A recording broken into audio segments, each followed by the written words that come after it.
Derby County takeovers then. It's been a huge season for Derby County on the pitch in the Championship, and one which hasn't gone to the success that many would have expected. Now, obviously for Derby County this season was purely about survival, but there's a reason why survival is so important, and that falls on the shoulders of any potential takeover or investment deals. Now, obviously over the course of this entire season, we got the news breaking back in September where David Clouds spoke through BBC Radio Derby expressing his desire to sell up to 80% of the club.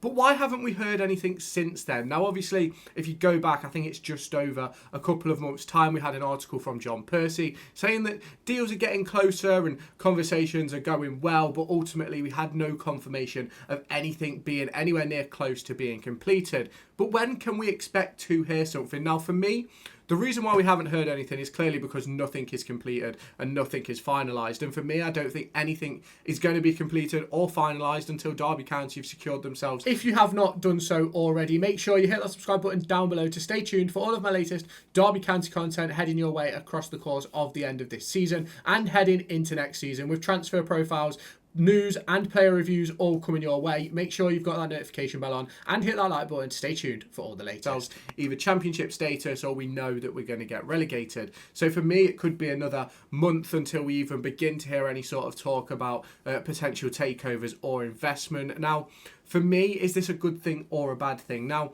what we want to do as Derby County is we want to make sure that whoever comes in is here for the right reasons. And for me, if they're not going to come in if we get relegated, then they shouldn't come in at all unless they're bazillionaires and are going to give us sort of £97 million to spend in the Championship to rebuild this squad and really push ourselves on to the next level. But for me, we're not going to hear anything until it's essentially a done deal. We had so many occasions under Mel Morris where we heard, 3 or 4 times about exclusivity and deals being close to being agreed, and then we was waiting for funds to be finalised and transfer, and we had the bank holiday debacle with the Sheikhs. Then we obviously had the Eric Alonso ordeal, and then obviously heading into administration we had to deal with the likes of Chris Kirshner and things like that. And obviously those sort of things, we don't want them to happen again. And obviously under David Clouds, he certainly has a lot more love for the club and seems to have a lot more care for the club than Mel Morris did.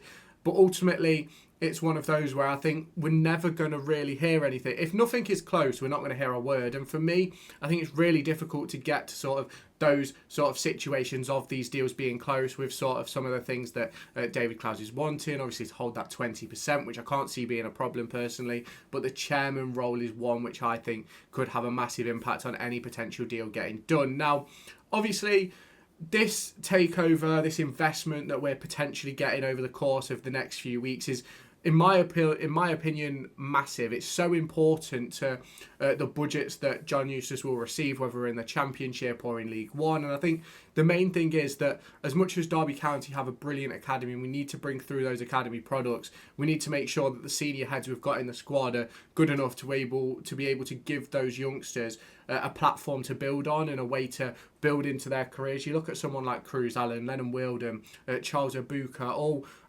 being in and around the first team over the course of recent weeks. Obviously Jake Rooney as well, and obviously I imagine Dejan Brown will be back in there in the summer. And if you've not got the right players in the squad to help develop them and move them forward, they're sort of going to get stuck in a bit of limbo. They're not really going to play because they're always going to be down the bottom, and they're not really going to get that opportunity to shine. Now, for me, whether we're League One or Championship, this squad is going to need a massive overhaul in this summer transfer window, which is going to result in players leaving, players coming, but ultimately it means we need a big-ish budget. Now, obviously, if we go down, we'll have one of the biggest budgets in the league no matter what, because our revenue sort of trumps pretty much every club in that division. But obviously, in the Championship, we need a bit of an injection of cash, let's say. Now, if we go back to, I think it was the start of this season when David Clouds did announce that he wanted to give up potentially up to 80% of the club, he spoke about the fact that the club has been funded for the next, say, 2 years, he said at the time, which would be the end of this season and next season, which is fair enough. He's put his money where his mouth is. He's letting Derby County go with sort of money that he's put in, and that's obviously completely fine. But we know as Derby County fans that this hasn't been good enough this season, and the squad hasn't been good enough. And I think if you ask many people, I think a lot of it falls down to not having the budgets or not spending the budgets correctly. And I'm not saying we didn't have the money, because if we go back to January and you look at some of the sums that were being bandied about, there was a £3.5 million bid reportedly accepted for Oscar Frullo, which deal never ended up going through because FC Utrecht wouldn't let him be recalled.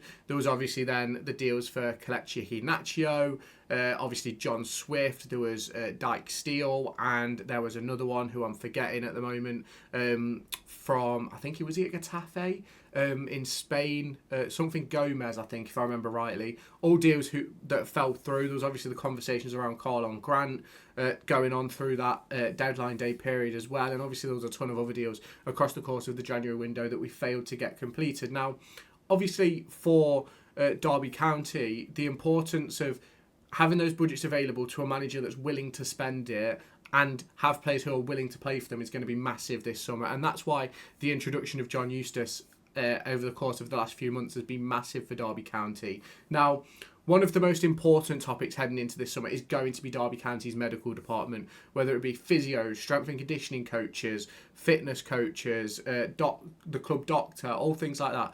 They're going to have to go under massive investigation this summer as to why we've had so many injuries the way we've had them. Now, there's a lot of conversations about those injuries, about why they've happened and things like that. And I think a lot of fans are putting down to Paul Warne and things like that. And ultimately, I do agree that maybe his training methods had an impact on why so many players were hitting the red and obviously then pulling up with muscle injuries and things like that. But obviously there's some injuries that you sort of can't account for, like Curtis Nelson's, which was never going to be that. I don't know if that's down to load. I don't know how ACL injuries occur. I don't necessarily believe they're down to load management or anything like that. But when you look at the likes of Kane Wilson, Ryan Niambi, Dejon Brown, who rarely played, let's make it clear, Corey Blackett-Taylor, Mendes Lang's picked up a couple, all these massive muscle injuries that we've had across the course of this season. And the medical team have got to do a better job of making sure that the players are fit and ready to go. Now, I think John Eustace has done a brilliant job since coming in. I'm not saying that he's quieting down the injuries, because ultimately I don't believe he has, but ultimately we've stuck with a similar 11 pretty much every game. The only players that have really dropped in and out is Mendes Lang dropped out, who was the other one? Sondre Langas, Callum Elder. They're the only ones that have really dropped out. And Ryan Niambi have only really dropped out of that starting 11 since he came in. And obviously, we've stuck with a pretty similar 11 for the best part of his games, which is probably one of the reasons why we've started to pick up results. But it's one of those where I think he's sort of took control and ownership and leadership of the players' fitness and their medical status and things like that, and how important they are to the club and getting this club over the line. Like, you look at someone like Sondre Langas, who's playing on painkillers and injections at the moment, and you've got someone like Callum Elder, who was playing through the pain barrier up until Preston, but hasn't been able to train since then. So we're in sort of a real difficult spot with someone like Callum Elder. And obviously, as part of this takeover that we're getting, we need to make sure that takeover that could happen or investment that could happen, we need to make sure that that medical team has all the resources and facilities that they can possibly need to make sure that the players stay fit and stay available. Now, obviously, you're going to get injuries in football. That's just part and parcel of the game. But less non-contact injuries would be massive for Derby. David Ozo picking up a couple of non-contact injuries this season, and like a massive player who, in my opinion, would probably be the reason why Derby County would be safe right now had he still been fit. But it's a massive discussion which needs to be had over the course of the next few weeks. Now, there's obviously some talking points that have been going around that I've seen about the likelihood of David Clowes staying on at Derby County and the likes of Stephen Pearce staying. Now, David Clowes is the easiest one to deal with, so we'll get onto that first. I think David Clowes will stick to that 20% hold that he wants, so that he can sort of keep an eye on the books and what's going on, and sort of be at the table when meetings are happening and things like that, so that he's sort of aware of the conversations that are ongoing. And I do believe that the only sort of sticking point that he may end up getting is that sort of chairman role that he wants, which I believe any new owner will want their own sort of chairman. So it could be sort of one of them roles where he's sort of honorary chairman, let's say, where he has the chairman title, but ultimately it doesn't give him say or whatever more than what he's already got with his 20% stake. Now, that's my personal opinion. You can obviously let me know your thoughts down in the comments. And obviously, if we look on to Stephen Pearce, now, I think that whoever comes in, so long as they buy a stake in the club, I think Stephen Pearce will probably end up moving on, especially if they buy a controlling stake, which is obvious, which means they've got more of a stake than David Clowes. I certainly think that Stephen Pearce will potentially be moved on, because it's one of those where Stephen Pearce is probably the only sort of sticking point left at the club at the moment, in regards to that sort of Mel Morris era, and then obviously the Paul Warne situation and the transfer windows and things like that. Now, ultimately, I don't believe Stephen Pearce was at fault for the January transfer window. I do think there's always going to be a PR spin on it, which is why we had that article from Percy talking about players who didn't want to play for Paul Warne, essentially, and things like that. And do I believe that that's Stephen Pearce's fault? Probably not. If he's got deals agreed and things on ready to go, and those players turn around and go, I don't really want to play for Paul Warne, and there's not really much that Stephen Pearce can do. But ultimately, those conversations with Stephen Pearce are sort of the end of it, really, because he's been involved in some very turbulent times for Derby County. Ended up getting us 21 points deducted, and obviously into administration, and then upon the exit of administration, he's still around. And do I believe that he held the ultimate say in why we ended up in administration and with 21 points deducted? No, I don't believe he did, but ultimately I believe he was still a part of that process, and I don't think there's anybody else left on that sort of top table that can sort of turn around and say that they maybe knew what was going on and things like that. And obviously Stephen Pearce has spoken about it time and time again, that he's not actually allowed to go into details due to NDAs that were signed during the administration process and the exit of administration, which doesn't surprise me. But obviously we do know NDAs do expire, so it'll be interesting to see in maybe 5 or 6 years' time if he does come out and discuss it. Obviously we know that Sam Rush, his NDA expired, and he had some conversations a couple of years ago, I think it was. So it'll be interesting to see if Stephen Pearce goes on the same lines. Now, obviously, with any takeover, with any investment, comes the conversation about the future of the playing staff. In that a sense of John Eustace, Matt Gardner, Paul Clement, Steve Round, Keith Downing, and then obviously you go on to sort of like the academy setup and things like that. Now, ultimately, I think that John Eustace and co aren't a worry. I think if any owner comes in and decides we want to get rid of John Eustace, I think they'd be absolutely stupid. You look at the job that he did at Birmingham, the job he did at Blackburn. I think they've only won one game since they appointed their new manager at Blackburn. And obviously, for me, I think the role that Paul Clements holds at the moment, goalkeeper coach, I think he may potentially leave at the end of the season if we were to go down.